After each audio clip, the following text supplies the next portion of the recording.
राधे राधे, जय श्री कृष्णा। स्वागत है आपका हमारे YouTube चैनल गोपू नटवर में। जिस हॉस्पिटल में पति डॉक्टर था, उसी हॉस्पिटल में उसकी तलाकशुदा पत्नी अपनी डिलीवरी कराने के लिए भर्ती हुई थी।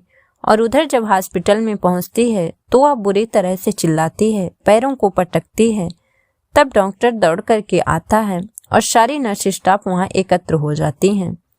और जब उन्हीं में से एक डॉक्टर देखते हैं तो वो एकदम से चौंक जाते हैं, क्योंकि वो तो उसकी तलाकशुदा पत्नी रहती है।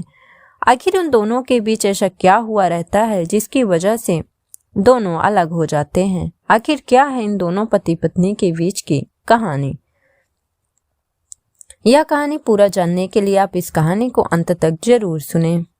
आज की जो सच्ची कहानी मैं आपको सुनाने जा रही हूँ, ये सच्ची कहानी उत्तराखंड की है। उत्तराखंड में एक राम सिंह नाम के व्यक्ति जो सरकारी विभाग में कर्मचारी थे, उनकी एक लड़की थी जिसका नाम श्रेया है।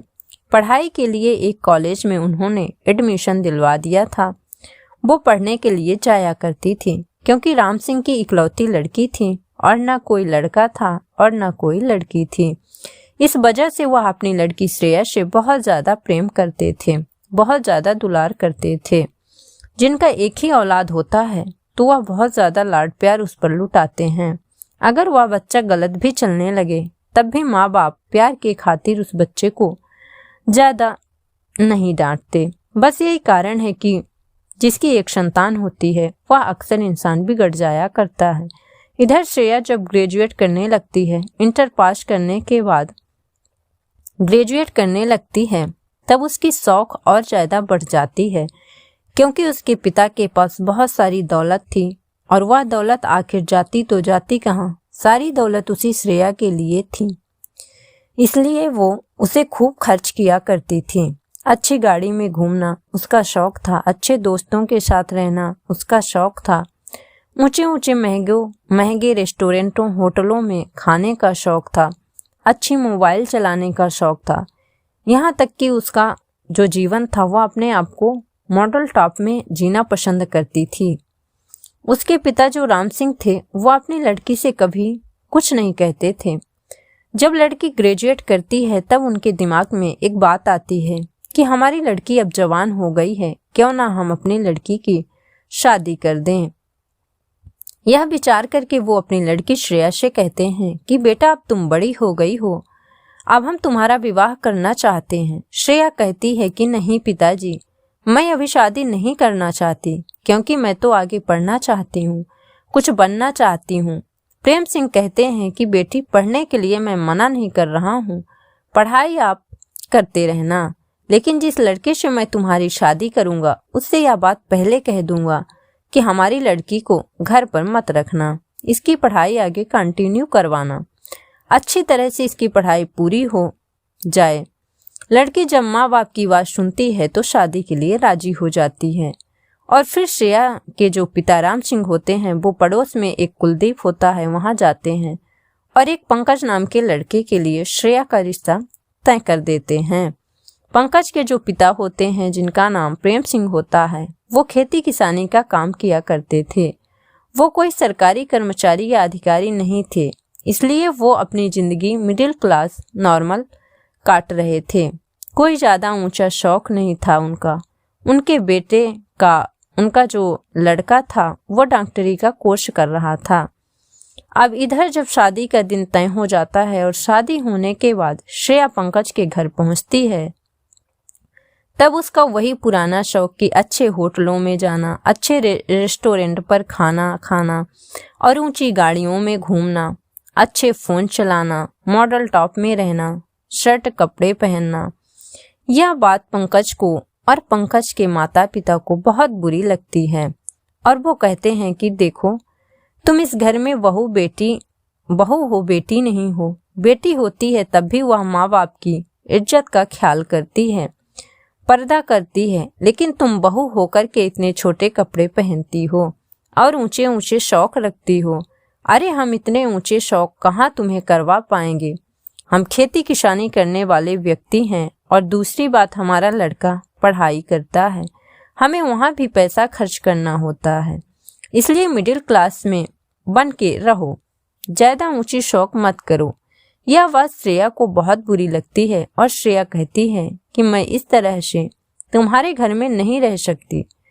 मुझे अगर तुम्हें अपने घर में रखना है तो मेरी हर इच्छा तुम्हें पूरी करनी होगी, ख्वाहिशें तुम्हें पूरी करनी होगी।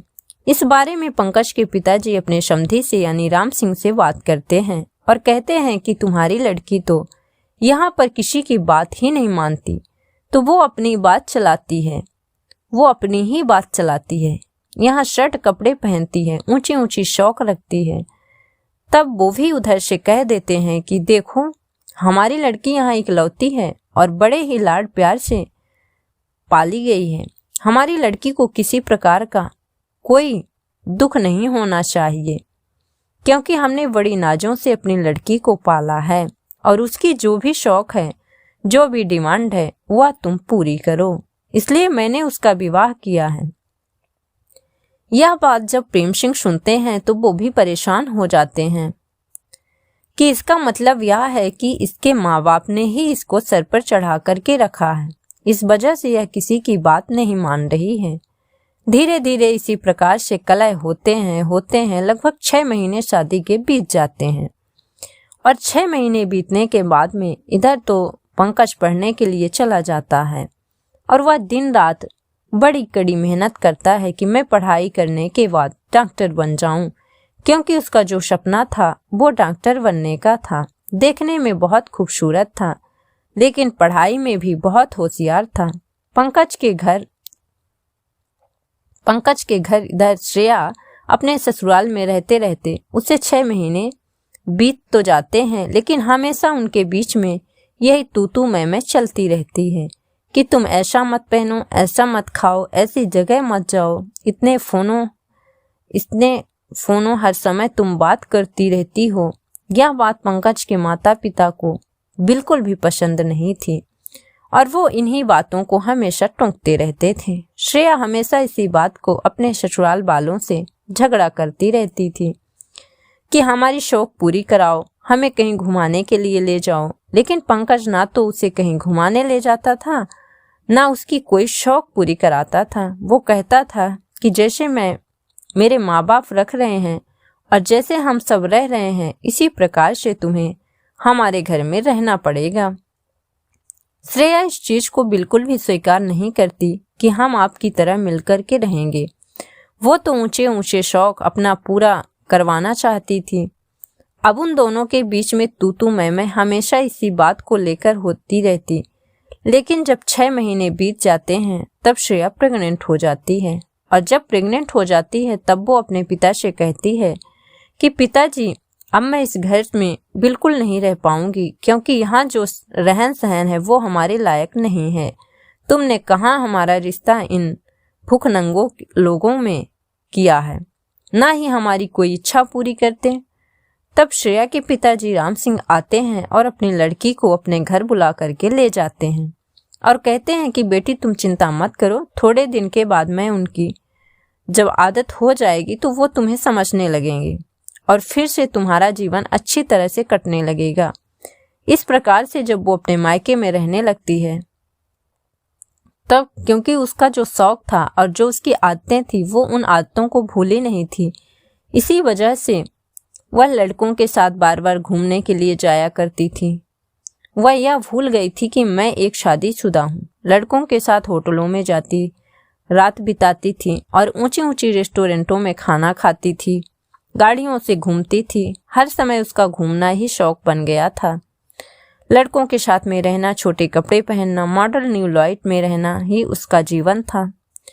अब धीरे धीरे समय बीतता चला जाता है और इधर जो पंकज होता है वह अपने डॉक्टरी की पढ़ाई पूरी मेहनत और लगन के साथ करता है। रात दिन वो मेहनत करता है और मेहनत करने के बाद में वह पास हो जाता है और इधर श्रेया ने तलाक के लिए कागज कोर्ट में डाल दिए थे और उन दोनों के बीच में तलाक हो जाता है। अब पंकज सोचता है कि चलो श्रेया तो हमसे दूर हो गई, उसने तलाक ले लिया, क्यों ना हम अब जी जान से पढ़ाई करें। अब हमें इस पढ़ाई करने में अब हमें कोई टेंशन नहीं है। और वो हर समय हमें कलेश करती रहती थी, टेंशन दिलाती रहती थी। अब मैं जी जान से पढ़ाई करूँगा। पंकज देखने में तो अच्छा था, लेकिन उसने जब जी जान से मेहनत से रात दिन एक करके जब पढ़ाई की तो वह अपनी डॉक्टरी का कोर्स पास कर लेता है और फिर एक सरकारी डॉक्टर बन जाता है। बड़ा डॉक्टर बनने के बाद में वो उत्तराखंड में एक अच्छे हॉस्पिटल में नियुक्त हो जाता है। इधर श्रेया अपने मायके में रह करके अय्याशी कर रही थी। वो यह बात भी भूल गई थी कि मैं पंकज की बच्चे की माँ बनने वाली हूँ। अब तो वो रात दिन अपने यार दोस्तों के साथ घूमना, जब उसकी डिलीवरी का समय जब नज़दीक आता है तब उसके यार दोस्त जो होते हैं वो देखते हैं कि अरे श्रेया तुम तो प्रेग्नेंट हो, अब तुम्हारे साथ हमें रहना अच्छा नहीं लगता। और उसके जितने भी यार दोस्त थे वो सब धीरे धीरे करके उसका साथ छोड़ जाते हैं और वो अकेली पड़ जाती है और फिर अपने पिताजी के घर रहने लगती है। जब 9वां महीना लगता है तब उसके पेट में दर्द उठता है। तब उसके पिता जो होते हैं तुरंत एम्बुलेंस बुला करके तत्काल उसी हॉस्पिटल में भर्ती करा देते हैं। और इधर से वो दर्द की वजह से चिल्ला रही थी, तड़प रही थी, व्याकुल हो रही थी। तभी सारा स्टाफ एकत्र हो जाता है और बड़े डॉक्टरों को जब बुलाया जाता है, जो पंकज था, जब वो पंकज आकर के देखता है कि एक पेशेंट बहुत गंभीर हालत में आया हुआ है और बुरी तरह से चिल्ला रहा है, तड़प रहा है, बेचैन है, तब पंकज दौड़ करके आता है और देखता है कि उसकी पत्नी जिसका नाम श्रेया था वो बुरी तरह से चिल्ला रही है और सारा स्टाफ नर्स वहाँ पर एकत्र है। तब उस डिलीवरी वार्ड में ले जाया जाता है, उसे डिलीवरी वार्ड में ले जाया जाता है डिलीवरी के लिए। तब जो लेडीज डॉक्टर होती हैं वो कहती हैं कि डॉक्टर साहब इस महिला के लिए खून की आवश्यकता है, इसे ब्लड चढ़ाया जाएगा तभी इसकी डिलीवरी होगी। यह सुन करके पंकज चौंक जाता है और पंकज के जो ससुर होते हैं राम सिंह, श्रेया के पिताजी, वो भी चौंक जाते हैं कि अब ब्लड कहाँ से मिले। ब्लड बैंक पर जब जाते हैं तो उसके ग्रुप का कोई ब्लड वहाँ पर मौजूद नहीं था। अब वो बहुत ज़्यादा टेंशन में पड़ जाते हैं। डॉक्टर कहते हैं कि 1 घंटे में इसे ब्लड नहीं मिला तो इसकी जान भी जा सकती है। राम सिंह जो है घबरा जाता है क्योंकि उनकी एक ही बेटी थी। जब इधर पंकज उस डॉक्टर से संपर्क करते हैं, कहते हैं कि मैडम इसके ब्लड के लिए कोई व्यवस्था नहीं हो पा रही है, इसलिए तुम ऐसा करो, मेरा ब्लड निकाल करके इसे चढ़ा दो। महिला डॉक्टर जो डिलीवरी वार्ड में होती है वह कहती है ठीक है, अगर आपकी इच्छा है और आप ब्लड देना चाहते हैं तो उसी समय तत्काल पंकज अपना 1 बोतल ब्लड निकलवाता है और उस श्रेया को चढ़वा देता है। फिर उसकी अच्छी तरह से ट्रीटमेंट होता है और फिर डिलीवरी हो जाती है और फिर उसका एक लड़का पैदा हो जाता है। जब लड़का पैदा हो जाता है तो पंकज तो वहाँ से ब्लड देने के बाद अपने केबिन में चला जाता है और अपना काम करने लगता है। शाम को छुट्टी होती है और वो अपने घर चला जाता है। इधर जब श्रेया को होश आता है तब वो देखती है कि उसको एक लड़का पैदा हुआ है और वो बहुत सुंदर है, बिल्कुल पंकज की तरह देखने में है। तब जो महिला डॉक्टर होती हैं श्रेया को उसको बधाई देती हैं, धन्यवाद मैडम, बड़ा एहसान है आपका जो आपने हमें बचा लिया और हमारे बच्चे को सुरक्षित दुनिया में लाया। तब वह महिला डॉक्टर कहती है कि धन्यवाद हमारा मत कहिए, धन्यवाद तो उन डॉक्टर का कहिए जिन्होंने जब कहीं आपको ब्लड चढ़ाने को नहीं मिला तो उन्होंने 1 बोतल ब्लड आपको ब्लड देकर आपकी जान बचाई।